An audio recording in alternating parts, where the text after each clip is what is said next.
인문학 열전 하성란입니다. 광복의 달 8월이 되면 우리는 지금의 대한민국을 존재하게 만든 수많은 역사의 장면들, 그리고 사람들을 떠올리곤 합니다. 인문학 열전, 오늘은 지금으로부터 약 102년 전으로 거슬러 올라가 볼까 합니다. 왼손 넷째 손가락 한마디를 끊고 결의를 다지며 조국을 위해 걸어간 한 사람을 만나기 위해서입니다. 도마 안중근, 평화를 위해 총을 겨누었던 그를 지금 만나봅니다. 1909년 10월 26일 오전 9시 하얼빈역. 이토 히로부미가 탄 기차가 하얼빈에 도착했다. 러시아 제무대신 코코프체프와 열차 안에서 회담을 가진 이토 히로부미는 9시 30분쯤 군대의 사열을 받기 위해 하얼빈역에 내린다.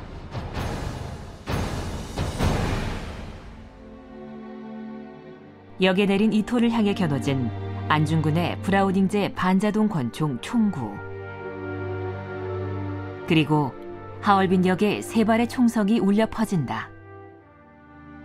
잃어버린 자유를 위해, 일제의 억압에 저항해, 분노의 저격을 가한다. 그리고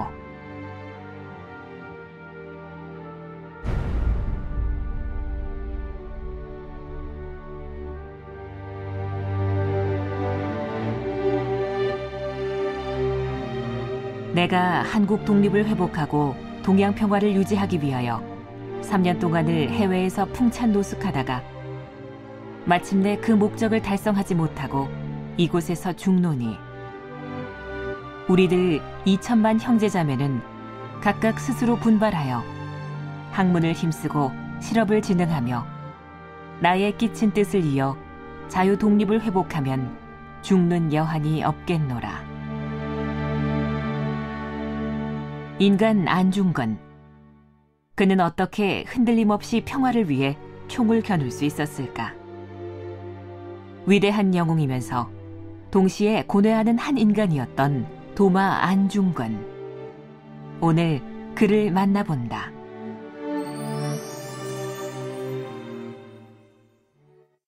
네, 오늘은 안중근에 대해 이야기를 해볼까 합니다. 안중근 하면 모르시는 분 없으실 텐데요.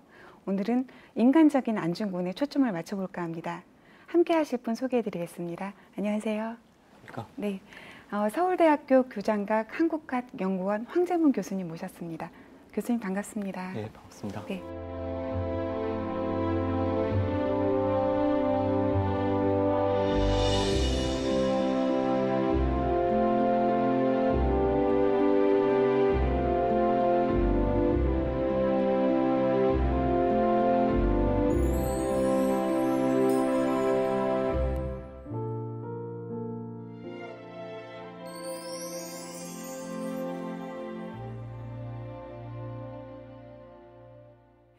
역사의 시간을 1909년으로 되돌려 볼까 합니다. 1909년 10월 26일 하얼빈역에 오전 9시죠. 예. 세 발의 총성이 울립니다.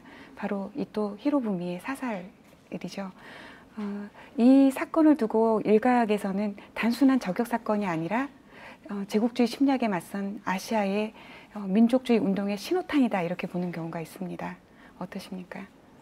예, 상당 부분 맞는 이야기고요. 네. 역사의 평가 부분에 있어서 사건이 가지고 있었던 파급력이라고 하는 것은 굉장히 큰 것이었습니다. 왜냐하면 단적으로 볼 수 있는 것이, 이제 사건이 일어나고 나서 그 한 하루 이틀 사이에 엄청난 양의 정보가 세계 각지로 이제 퍼져나갑니다. 네. 그러니까 그만큼 비중이 큰 사건이었다고 하는 것이고요.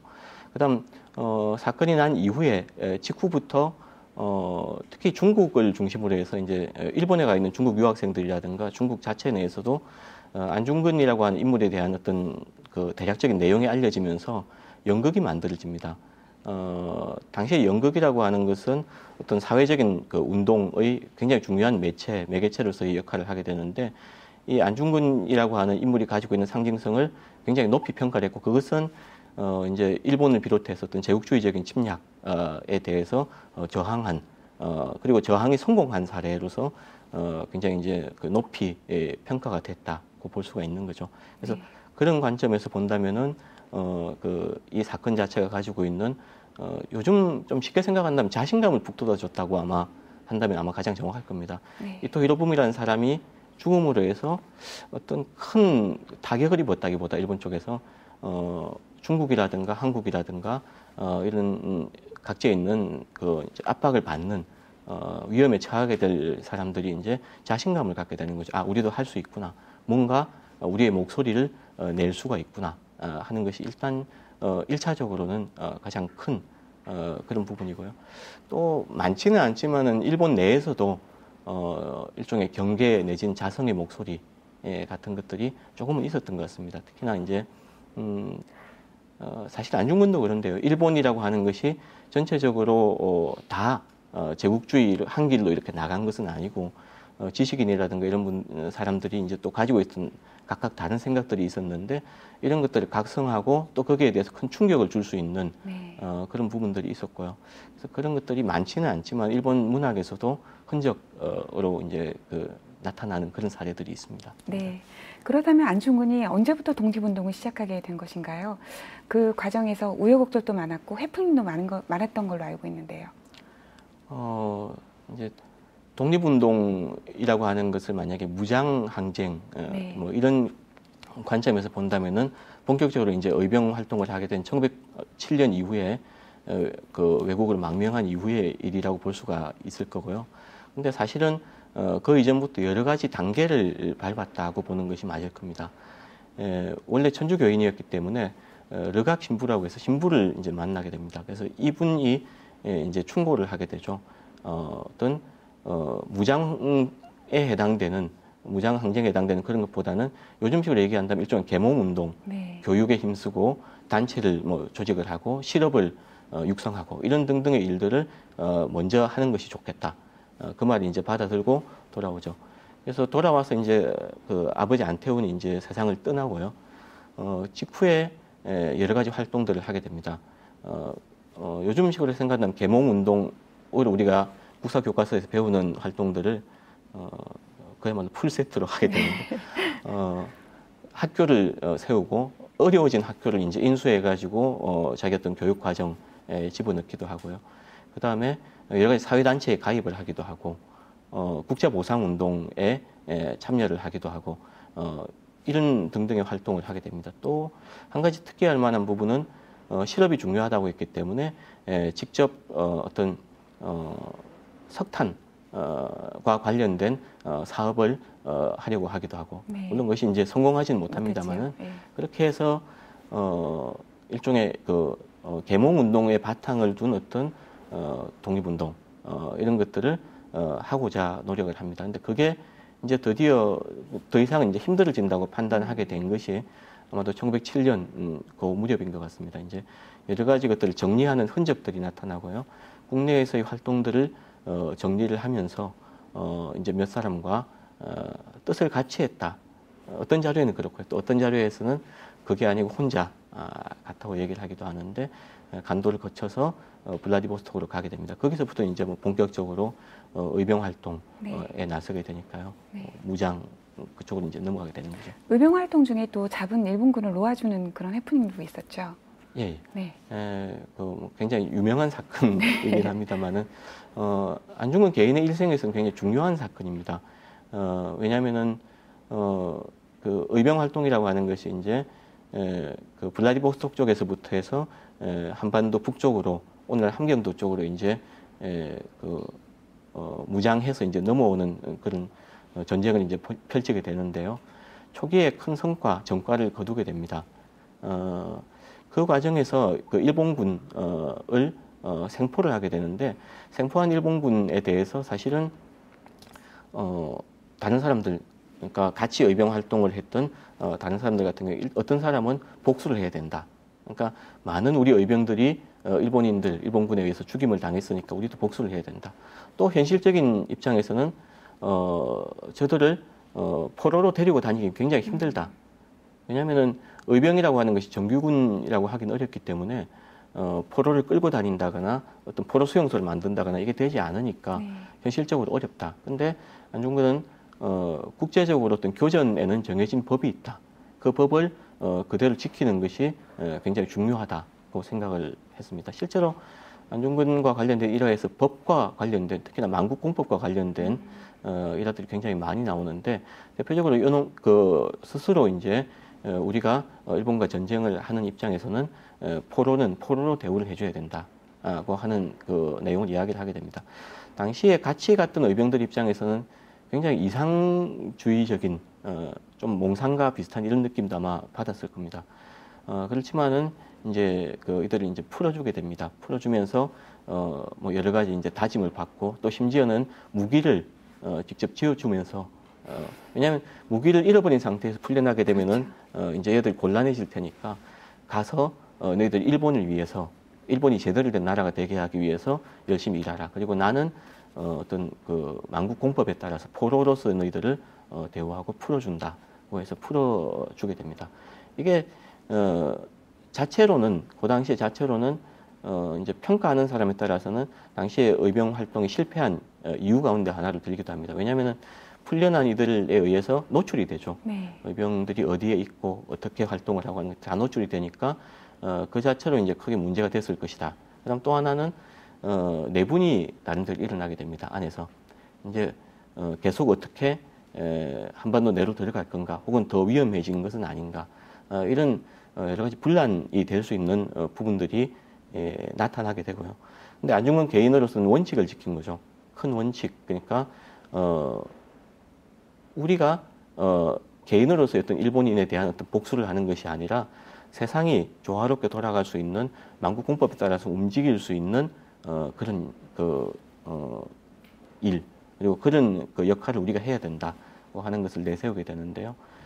평가는 사실은 그 당시에도 여러 가지 평가가 가능했고, 지금 독자들 입장에서도 여러 가지 평가를 할 수가 있을 겁니다. 물론 그렇기 때문에 뭐 이게 성인이라고 한다거나 이건 조금 네. 곤란하겠지만.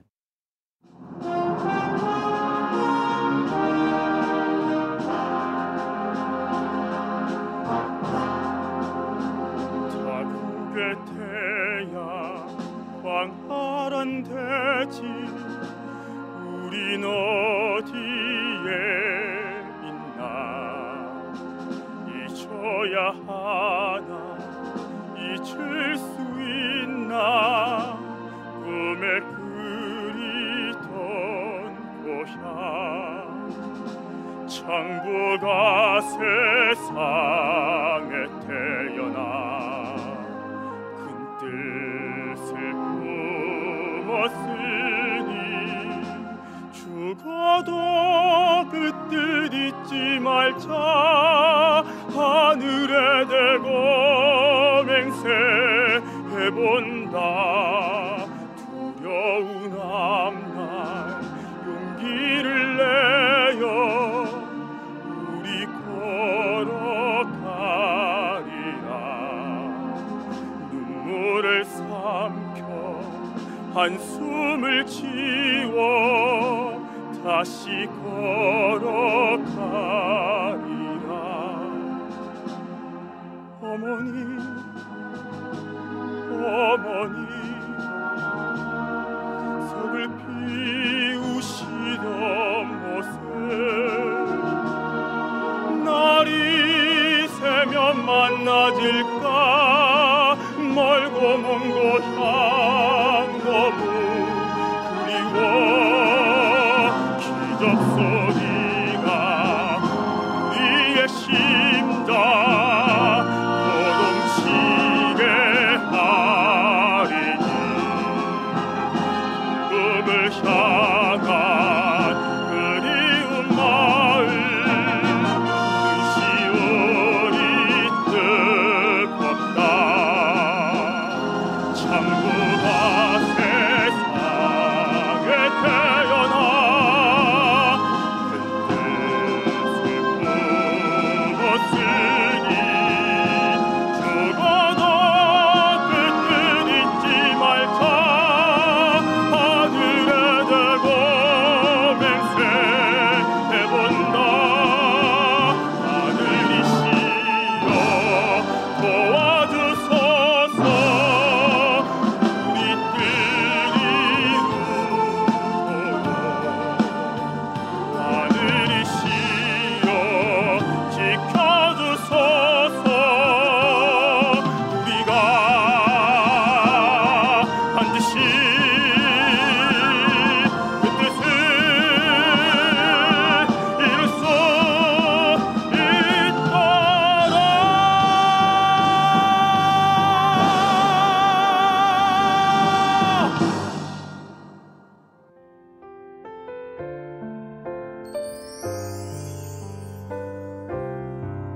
영웅적인 측면이 계속 강조되었기 때문에 많은 정규리에서는 영웅이냐 혹은 의사라고 불러야 하느냐 하는 호칭에 관한 문제로도 좀 말들이 많았습니다.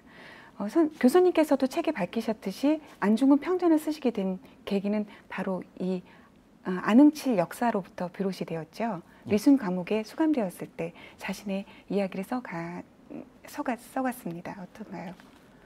사실은 분명하지 않은 부분들이 많습니다. 뭐냐면은 왜 썼을까? 안흥칠 역사 그리고 그것이 안중근의 자서전이다. 여기까지는 이제 많은 사람들이 동의를 합니다만은 스스로 쓰고 싶어서 썼을까? 동양평화론 같은 경우에는 네. 이제 같이 쓰게 되는데 동양평화론 같은 경우에는 분명히 써야 될 이유, 개인적인 맥락이 분명히 있었는데 자서전 같은 경우에는 정말 왜 썼을까? 어떤 상황에 썼을까 하는 것이 남아있는 자료가 없어요. 그래서 그 부분에 대해서 우리가 계속 생각을 할 수밖에 없는 부분이 있고요. 근데 안흥칠 역사 같은 경우에는 그런 흔적들이 보입니다. 그러니까 내가 이 순간에 어떻게 고민했고 이 순간에 이건 내가 아직까지 이해할 수 없다. 자기의 삶이라든가 행동이라든가 이런 부분에 대해서 혹은 내가 잘못한 부분에 대해서는 또 그대로 써나가고 이런 부분들이 왜 나타나고 어떻게 나타났을까? 굉장히 중요한 의미를 적어도 우리 문학사에서는 가질 수 있다고 생각을 하는데요. 저는 안중근은 천주교인입니다. 그리고 천주교인이면서도 이전의 천주교인들과는 달리 어떤 합법화된 천주교에 대해서 합법화되어 있었고 어릴 때부터 어떤 천주교적인 문화를 받아들인 그러니까 그것과 관련시켜 생각해 볼 수 있는 것이 서양에서도 마찬가지입니다만 자서전이라고 하는 것이 서양식의 어떤 자서전이라고 하는 것은 고해성사 제도와 깊은 관련이 있다고 이야기를 하는데요. 그런 것들과 관련시켜서 볼 때 안중근 같은 경우에는 알게 모르게 그런 영향들을 받았을 수가 있다.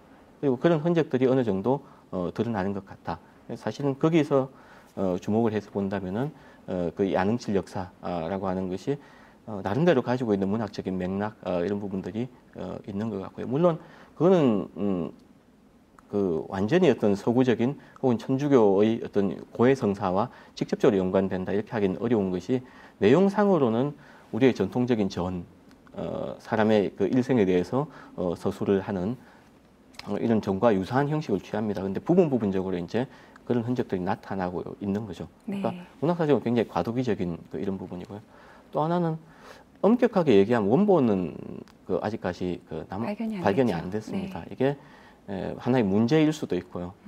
근데 발견이 될 수 있을까 하는 생각이 들고 그것과 관련해서 이제 가질 수 있는 의무는 혹시 부분적으로 이제 위조하지는 않았을까 하는 데 대한 걱정, 사실 그런 걸 하는 사람들이 있습니다. 근데 보면은 그것과 관련해서 생각을 해볼 수 있는 것이 일본에 대해서 이제 나쁘게 평가하거나 묘사하거나 하는 부분이 별로 많지가 않아요. 네. 특이한 부분인데 그러면은 생각해 보면은 이게 일본인들이 이제 간수들이 다시 옮겨서 자료로서 옮겨서 쓴 것이 이제 남아 있는데 옮기는 과정에서 어떤 불리한 거 다 빼고 이렇게 쓴 게 아닌가. 그런 생각을 해볼 수 있는데 제 개인적인 판단으로는 그건 아닌 것 같아요.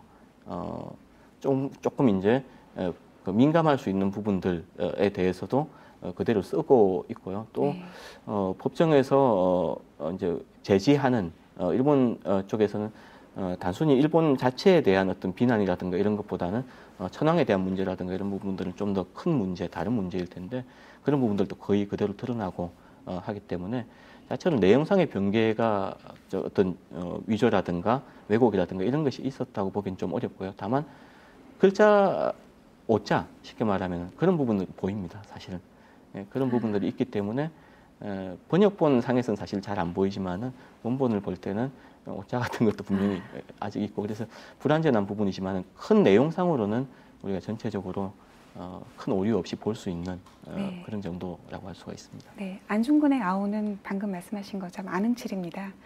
태어날 때 배에 7개의 점이 있어서 어른들께서 북두칠성의 기운을 가지고 태어난 아이다라고 해서 붙여진 이름인데요. 아우에서도 알 수 있겠지만 한 집안의 큰 기대를 가지고 태어난 사람이라는 걸 알 수가 있습니다. 그 기대 속에서 이 사람이 어떻게 자라나갔는지 관심을 가지지 않을 수 없는데요. 20살 무렵까지는 혈기왕성하고 또 실수를 많이 하는 실수투성이의 청년이었죠. 네. 실수투성이라고 한다면은 조금 이제 좀 심한 네네. 표현일 것 같고요. 그렇지만은 그러니까 좀 거침없었다. 성격 자체로서는 하고 싶은 말, 자기 생각하는 바에 대한 어떤 행동 이런 것들이 굉장히 거침없었다. 네. 직설적이었다. 이렇게는 이야기를 할 수가 있을 것 같습니다. 글 공부할 때 같은 경우 보면은 친구들하고 이제 돌을 다니는 그런 내용들이 나오는데요. 사실은 좀 부끄러울 수 있는 부분들인데 뭐 요즘 개구장이들 많이 할 수 있는 그러다 다칠 수 있는 행동들을 많이 하죠. 꽃을 꺾으려고 하다가 이제 떨어져 가지고 죽을 뻔한다든지 네. 아니면 사냥터에서 총을 이제 함부로 다루다가 손이 다치죠.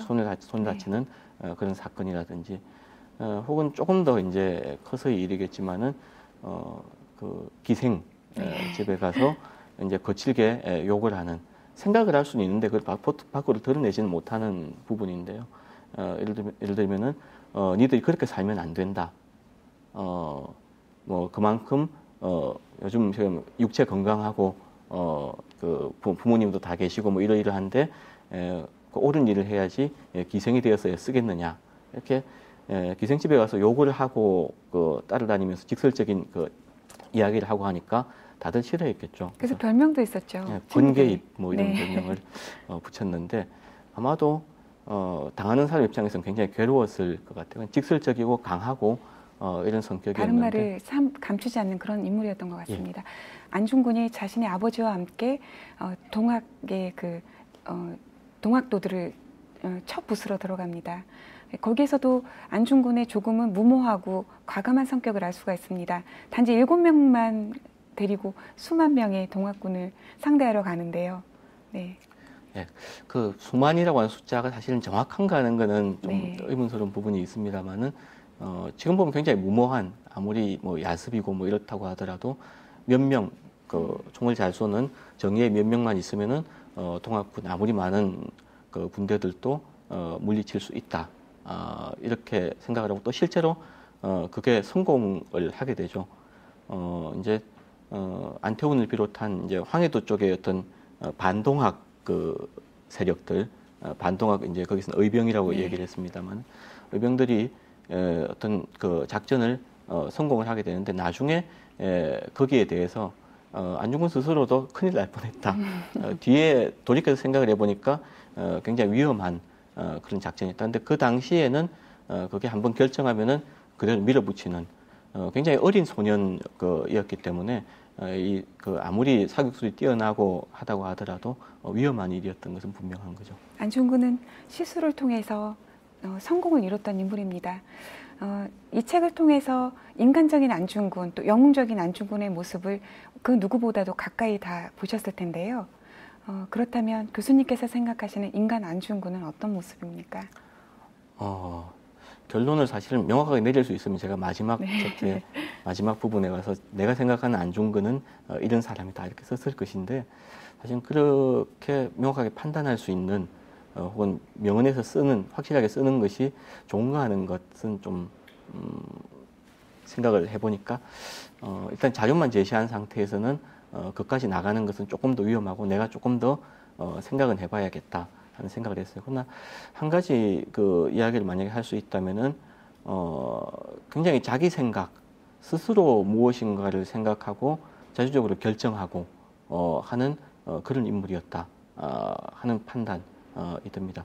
처음에는 급한 성격 어릴 때는 근데 그 급한 성격이 이제 20대 이후에 넘어오게 되면은 굉장히 주도 면밀하고 어떻게 보면은 좀 깊이 생각하는 이후에까지 간다면은 나의 죽음이 어떤 영향을 미칠 것인가 이런 것까지 이제 다 판단하고 파악하고 하는 걸로 봐서 굉장히 깊이 생각하는 이런 인물인 것은 분명한데 그 전체를 관료하는 흐르는 꿰뚫고 있는 그런 부분들을 본다면은 안중근이라는 인물은 남의 말을 그대로 듣는 것이 아니라 내가 스스로 판단해서 내가 옳다고 생각하는 것을 발언하고 또 그대로 행동에 옮기고 하는 그런 인물이다. 그렇게 이야기를 할 수가 있습니다.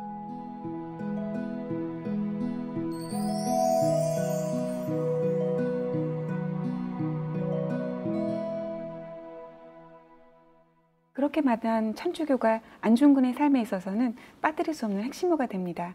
특히 빌렙 신부와의 만남도 큰 영향을 주죠. 네, 안중근 같은 경우에는 굉장히 그러니까 어려서부터 요즘 어리다는 개념하고는 또 좀 다를지 모르겠는데 10대 뭐 중후반 이때부터 천주교 그 가문에서 이제 세례를 받고 활동을 하게 되고 이후에 사실 저는 뭐 천주교하고 사실 관계가 없기 때문에 내용은 잘 모르지만은 복사로 이제 활동을 했다고 이렇게 되어 있습니다. 그래서 빌렘 신부를 따라다니면서 많은 것들을 배우게 됩니다.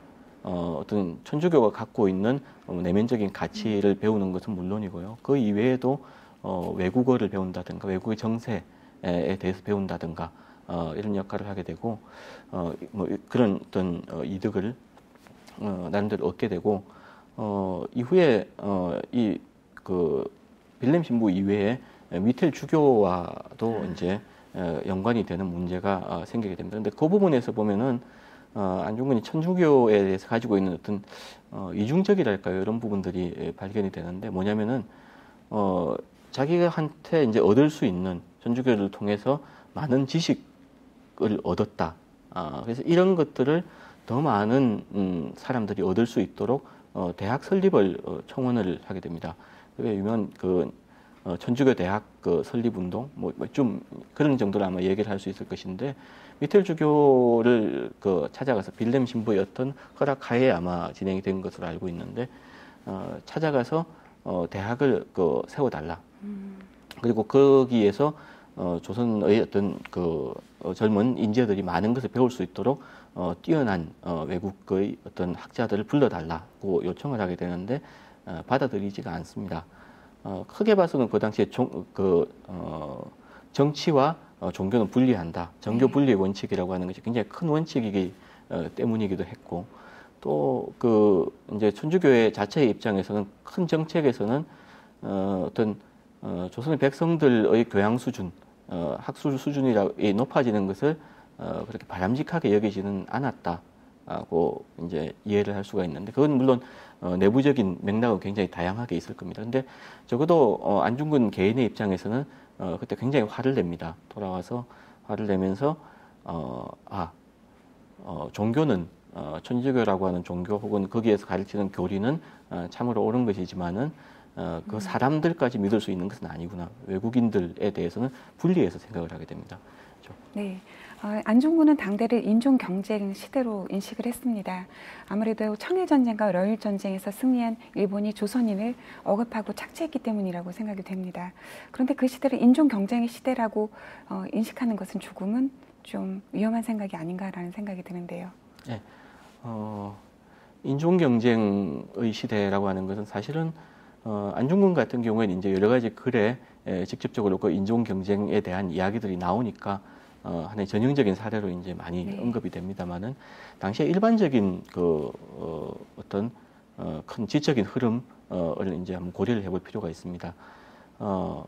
진화론이 나타나고 이 진화론이 사회에 적용되는 즉 인간 사회 역시도 마찬가지로 진화론과 마찬가지로 적자 생존하는 혹은 상호간의 경쟁을 하는 그런 구도를 가지고 있다고 하는 큰 글자로 얘기할 수 있는 그런 것이 이제 사회 진화론인데요. 이 사회 진화론이라고 하는 것이 그 당시의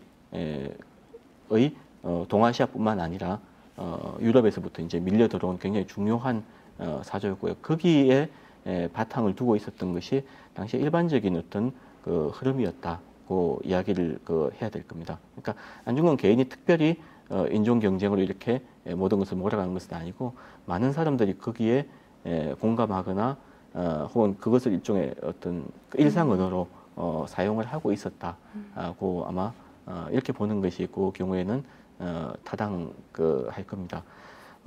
특히나 그런 것들이 이제 강하게 느낄 수밖에 없는 것이 러일 전쟁과 관련된 부분입니다. 러일 전쟁은 당시에 뭐 중국의 지식인들, 한국의 지식인들 포함해가지고 생각보다 많은 사람들이 일본의 승리를 기원합니다. 그러니까 거기에 어떤 바탕에 깔려 있는 생각은 사실은 인종 경쟁이죠. 황인종과 네. 백인종이 서로 경쟁한다. 그러니까 황인종의 대표인 일본이 백인종의 대표인 힘센 러시아를 물리쳐야 된다. 그래야 일본이 이긴 상태에서 황인종이 내부에서의 어떤 인종 경쟁에서의 승리 이런 것들을 가져올 수 있다. 그것은 사실 하나의 기대를 품고 있는 것이 나중에 일본이 승리한 이후에 황인종 전체가 잘 될 수 있다고 하는 것이 이제 기반에 깔려 있는 것인데 1905년 이후에 실제로 일본이 승리하고 나서 나타난 여러 가지 현상들을 보면은 일본이 승리하고 나서 백인종을 물리치고 황인종 전체가 잘 살게 하는 것이 아니라 뭔가 이상한 흐름으로 흘러가는 거죠. 그러니까 그 이후에 인종 경쟁이라고 하는 내용 자체는 그냥 두더라도, 그러니까 그거는 당시 많은 사람들이 생각했던 내용이니까 그냥 두더라도 거기에 대해서 이제 이건 좀 이상하다. 그러니까 다른 방향을 좀 틀어야겠다고 하는 생각들, 대안들을 내놓게 됩니다. 인종 경쟁까지는 아니지만 지금도 세계 평화를 위협하는 요소들이 곳곳에 있습니다. 말씀하신 것처럼 동양 평화론을 안중근은 감옥에서 썼습니다. 그 배경과 의 또 요지는 어떤 것인가요? 큰 줄거리로 말씀을 드리자면 이렇습니다. 동양 평화론과 이제 관련해서는 내가 품은 생각, 내가 왜 이토를 저격했는가, 이토를 쏘아서 쓰러뜨릴 수밖에 없었는가, 거기에 대해서 지금 생각해 보면 그래요. 지금 생각해 보면 보통 사람들은 이게 일본의 대장이니까 쓰러뜨린다. 근데 일본의 대장이니까가 아니라 안중근이 생각한 가장 큰 요체는 동양의 평화를 방해하는 인물이기 때문에 쓰러뜨린다. 그래서 이것이 왜 동양의 평화를 방해하는 인물인가에 대해서 재판 과정에서도 계속 이야기를 합니다. 유명한 이제 이토의 재상 15조 얘기를 하는 것들이 바로 이토의 행동 자체가 동양의 평화를 파괴하는 행동이었고, 그래서 내가 이토를 쏠 수밖에 없었다고 주장을 한 내용이고요. 그것을 포함해서 왜 이토를 쏠 수밖에 없었는가 하는 데서 그치는 것이 아니라 동양 평화론이라고 하는 것은 그렇다면 이토를 쓰러뜨린 이후에 동양이 평화롭게 되기 위해서는 어떻게 해야 되는가 하는 것의 일종의 어떤 구체적인 방법들을 하나하나 조목조목 제시를 합니다. 현재 동양 평화론은 다 남아 있는 것은 아니고요. 일부만 이제 남아 있습니다. 근데 다 쓰지 못한 상태에서 이제 사형이 집행이 되죠. 약속을 어긴 형태가 되는데요. 서두의 앞부분은 쓴 부분이 있기 때문에 그놈을 가지고서 이제 전체적인 내용을 짐작을 할 수가 있습니다. 서두에 쓴 것은 아까 인종 경쟁과 관련해서 일본이 잘못했다는 거죠. 일본에 의해서 속은 것을 알고 이제 들고 일어날 수밖에 없고, 그렇게 되면은 다 같이 황인종은 다 같이 멸망할 수밖에 없다. 지금 논리는 좀 위험한 부분이 섞여 있긴 합니다만은 그런 내용들을 이야기를 이제 합니다. 그러면 이제 어떻게 할 건가? 거기에 대해서 일종의 협력을 이야기를 합니다. 백인종이 쳐들어오는 것, 백인종의 인종 경쟁 때문에 우리에게 적대적인 존재라고 하는 것은 변함이 없는 상수, 그러니까 그대로 될 수밖에 없는 부분이고, 그럼 거기에 대해서 대비를 하되 삼국이 다 같이 동아시아 삼국이 힘을 합쳐서 해야 된다. 경제적으로도 그렇고 정치적으로도 그렇고, 이게 어떻게 보면 요즘 보는 어떤 지역 간의 경제 통합, 정치 통합 이런 것들과도 상당히 유사한 형태로 여기 통합에 대한 이야기, 협력에 대한 이야기들을 하고, 그것이 단순히 힘을 모으자 이런 것이 아니라 예를 들면은 어디에 중립 지역을 설정하고 그 중립 지역에 얼마만큼 많은 청년들이 모여가지고 같이 힘을 키울 수 있는 단체를 만들고, 거기에 대한 재정적인 문제가 분명히 있을 건데 그 재정적인 문제를 어떻게 해결하고 이런 내용들까지 갖추어 가지고 이야기를 합니다. 물론 그런 것이 현실성이 있는가, 그 당시에 현실성이 있는가 이렇게 묻는다면은 또 조금 다른 각도에서 이야기를 할 수가 있겠습니다만은 자체로는 그것이 가지고 있는 동양 평화를 위해서 굉장히 구체적인 데까지 생각을 했다. 그리고 그런 내용을 구체적으로 드러냈다고 하는 것이 이제 동양 평화론 자체가 가지고 있는 큰 개요라고 할 수가 있겠습니다. 알겠습니다. 마지막으로 낭독의 시간입니다. 낭독 부탁드리겠습니다.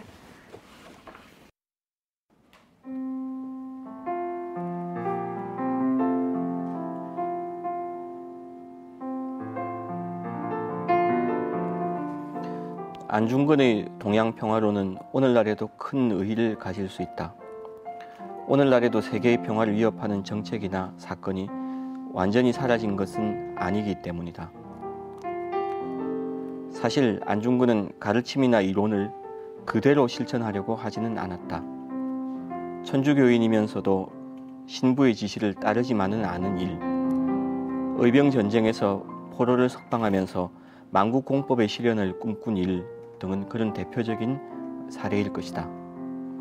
다른 사람이 제시한 길을 그대로 따르지 않고 스스로 자신의 길을 기획하고 개척한 데 그의 생애의 특징이 있다고 해도 지나친 말은 아닐 것이다. 그렇다면 안중근의 동양평화론은 어떻게 계승해야 하는가? 사실 이 질문 자체가 앞으로 지속적으로 연구해야 하는 문제일 것이다. 다만 안중근이 편 동양평화론에서 동양이라고 하는 말보다는 평화에 더 큰 관심을 두어야 할 것임을 여기서 지적할 수 있다. 동양을 내세운 것은 인종 경쟁을 인정하던 당시의 지적 분위기와 연관된 것으로 해석되기 때문이다. 어떤 것이 진정한 평화이며 이를 이루기 위해서 어떤 계획이 필요한가? 또 그 계획을 어떻게 실천할 것인가? 이런 질문들을 스스로에게 던지면서 지속적으로 평화를 위한 기획을 하는 것, 그리고 평화를 향한 열망을 잃지 않고 실천하는 것이 그 첫걸음이 아닐까 한다. 그것은 또한 오늘날을 살아가면서 안중근의 삶의 태도와 가장 근접할 수 있는 방법이기도 할 것이다. 네, 오늘 교수님 말씀 드리면서 보다 인간적인 안중근의 면모를 볼 수 있었습니다. 그도 사람이기 때문에 실수도 하고 땀도 흘린다는 것을요. 그가 한 큰 결단이 그의 인간적인 면모 때문에 더욱 절실하게 다가옵니다. 오늘 좋은 말씀 감사합니다. 감사합니다.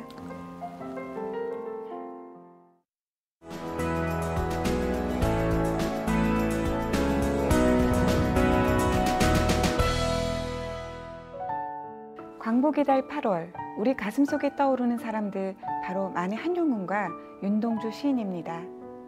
식민지라는 암담한 현실 속에서 이들이 겪었던 삶과 역사적 아픔, 그리고 시와 인문 정신. 길 위의 인문학, 오늘은 그들이 남긴 시와 인문 정신을 만나러 북악산으로 떠나봅니다. 서울 경복궁 북쪽에 솟아 그 진산을 이루어온 북악산. 도심에서 살짝만 벗어나 조금 더 높은 곳에 오르면 무심코 지나쳤던 역사와 사상이 우리를 반깁니다. 암울했던 시대에도 굴하지 않았던 문학과 인문학을 만나는 시간. 북악산 골골마다 새겨진 우리의 인문 정신을 만나러 떠나봅니다.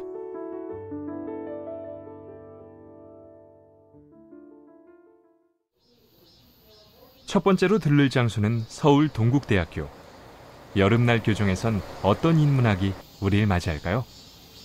바로 만해 한용운의 시비인데요. 동국대학교 1회 졸업생인 만해 한용운을 기리고자 동국대 동문들이 마음을 모아 세운 의미 있는 시비입니다. 시비 뒷면엔 너무나도 유명한 님의 침묵이 새겨져 있는데요. 님에는 다양한 의미가 있다고 하죠. 오늘의 여정을 인도해줄 장영우 교수께서 설명해 주십니다. 굉장히 다양하게 해석이 됩니다. 그러니까 님이라는 단어는 형태적으로는 변하지 않지만 시대적으로 끊임없이 새로운 의미를 획득하고 또 다르게 변하고, 님이 조국이 될 수도 있고 부처가 될 수도 있고 사랑하는 님이 될 수도 있고 또는 중생이 될 수도 있고 자기가 될 수도 있다라는 겁니다. 보다 본격적으로 문학가들의 삶을 들여다보기 위해 찾은 곳. 우리나라 최초의 종합문학관인 현대문학관입니다. 현대문학이란 큰 테두리 안에서 여러 명의 작가들을 보다 가깝게 접할 수 있는데요. 그 중에서도 만해 한용운 관련 전시가 눈에 들어옵니다. 그의 일상은 시대에 대한 저항 그 자체였습니다. 두 번째 결혼하고 성북동에 거주하셨습니다. 그래서 주변 사람들이 이제 집들 마련하고 집을 지어주면서 그 동네가 지금 남양을 하라고 그러니까 남양은 싫다. 이쪽을 남양을 하면 청력을 보는 것이 되지 않게 해서 굳이 북향을 고집했다고 봅니다. 한국 근현대문학을 한눈에 살펴볼 수 있는 현대문학관. 암울했던 시대 상황 속에서도 문학의 향기를 꽃피웠던 작가들의 면면을 고루 살펴볼 수 있었습니다.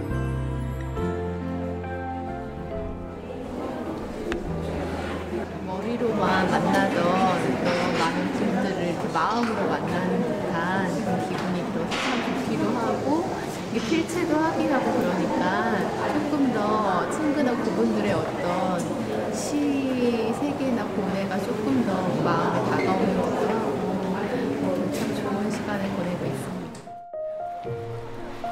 다음으로 찾은 곳은 고려 말과 조선시대 최고의 교육기관인 성균관입니다. 가능했지만 지금 우리한테 그렇게 큰 이제 의미 없는 지금 현대에 살아가는 사람들에게 있어서 그런 분들은 좀 제외를 하고 성균관의 가장 큰 특징은 이곳이 학교인 동시에 사당이라는 것인데요. 성현들에게 제사를 지내는 공간이고 또 하나는 그 성현들의 가르침을 이어받아서 공부하는 강학 장소입니다. 그래서 지금 여러분께서 들어오신 이 장소가 바로 성현들께 이제 그런 가르침을 내려주셔서 항상 감사하다라는 그런 존경의 마음을 갖는 장소이고 그리고 그분들께 이제 때를 정해서 항상 그 제사를 올리던 곳입니다. 최고의 스승인 성현들을 기리기 위해 대성전에는 공자와 그의 제자 그리고 퇴계를 비롯한 성리학자들의 신의를 모시고 있습니다. 조선의 국립대학격이었던 성균관. 강의 시간엔 엄격한 법도가 있었는데요. 또 하나는 그런 부기로 나아갈 수 있는 디딤돌이었기 때문에 하는 게 보입니다. 이제 강당에서 이제 세자가 조금 있다가 공부를 하게 될 겁니다. 이제 스승님 앞에서. 그래서 이제 그 장면을 그려놨고요. 선생님은 책상이 있는데 세자는 책상이 없습니다. 선생님 아무리 세자라 하더라도 학생이기 때문에 이제 엎드려서 공부하듯이 이렇게 자리를 배치를 했다고 합니다. 조선 최고의 싱크탱크의 역할을 했던 국립대학 성균관. 마음을 가다듬고 지혜를 얻고 싶을 때 성균관을 찾아보는 건 어떨까요?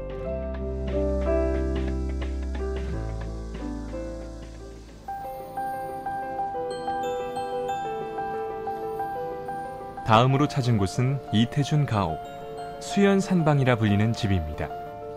소설가 이태준이 1933년부터 1946년까지 머물면서 작품을 집필한 곳이죠. 상어 이태준은 해방 이후 가족을 데리고 월북했던 탓에 월북 작가의 작품이 해금되기 전까지 그의 작품을 가깝게 볼 수 없었는데요. 지난번에 잠깐 말씀드렸다시피 그 이데올로기에 끌려서가 아니라 식민지 시대 때 제대로 자기가 민족주의적인 생각을 갖고 있지만 행동하지 못하는 것에 대한 부끄러움, 그것을 무엇인가 좀 만회하기 위해서 좀 적극적으로 행동하려다가 그 사회주의자들의 또 유혹에 빠진 게 아닌가 이렇게 이제 생각하는 것이 일반론입니다. 1933년에 지어진 이태준 가옥은 1990년대 말부터 찻집으로 단장해 손님들을 맡고 있습니다. 돌담이 있는 골목길을 따라 들어간 곳, 만해 한용운의 유택, 시무장이 있습니다. 만해는 끝내 조국의 광복을 보지 못하고 1944년 이곳에서 생애를 마치게 됩니다. 푸른 산빛을 깨치고 단풍나무 숲을 향하여 난 작은 길을 걸어서 차마 떨치고 갔습니다. 황금의 꽃같이 굵고 빛나던 옛 냄새는 차디찬 티끌이 되었습니다. 한숨의 미풍에 날아갔습니다.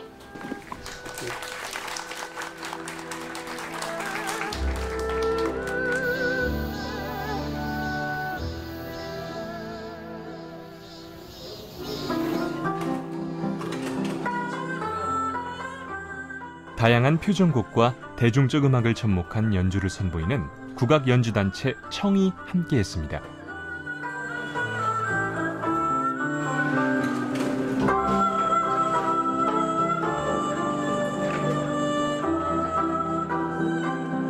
북악산자락 굽이굽이 새겨진 우리의 인문정신을 만나본 하루.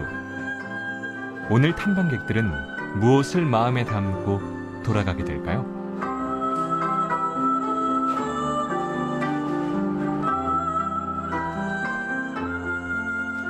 학교 다닐 때 그냥 건성으로 시험 때문에 건성 와서 외웠던 것들을 다시 한번 전문가들을 통해서 선생님들 통해서 이렇게 다시 한번 배우니까 굉장히 벅찬 것 같아요. 하신 분의 설명을 들을 수 있다는 것이 좋습니다. 좀 더 깊이 있는 또 일반인들이 알고 있는 그 이상의 것들을 알 수 있다는 점에서 새로운 배움의 기회가 되고 또 재충전의 기회가 되는 것 같습니다. 잊어서도 안 되고 잊을 수도 없는 시대의 인물들이 우리에게 말을 겁니다. 우리는 이토록 치열했노라고.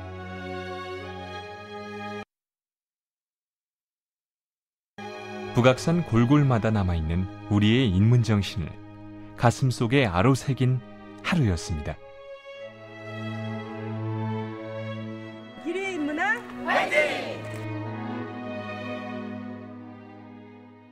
우리 삶에서 꼭 필요한 능력 중 하나는 체념하는 능력이라고 합니다. 삶이 때때로 우리에게 요구하는 체념은 인생의 불완전성과 유한성을 인정하는 것이고 불가능한 것들에 대한 집착을 떠나보내는 것입니다. 체념하는 능력을 발휘할 때 우리는 가벼운 마음으로 미래를 향한 출발을 할 수 있습니다. 인문학 열전, 지금까지 시청해 주셔서 감사합니다. 다음 주에 찾아뵙겠습니다.